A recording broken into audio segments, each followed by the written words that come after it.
నమస్కారం ఘంటారావానికి స్వాగతం. ముందుగా ప్రధాన అంశాలు. నంద్యాల ఎర్రగుంట్లకు ఆరంభమైన నూతన రైలు మార్గం ప్రారంభించిన సురేష్ ప్రభు, వెంకయ్య, చంద్రబాబు.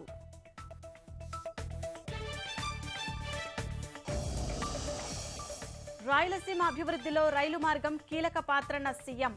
రైల్వే జోన్ సహా సమస్యలన్నీ పరిష్కారమవుతాయని ఆశాభావం. సింధు గోపీచంద్ కు విజయవాడలో సత్కారం. అకాడమీ ఏర్పాటుకు 15 ఎకరాల స్థలం ఇస్తామన్న చంద్రబాబు.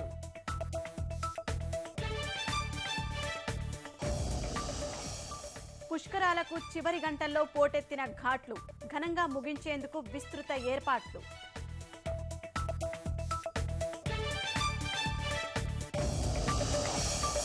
విజయవాడ బెంచ్ సర్కిల్ వద్ద రోడ్డు ప్రమాదం. డివైడర్ను ఢీకొట్టిన స్విఫ్ట్ కారు, 2 మృతి.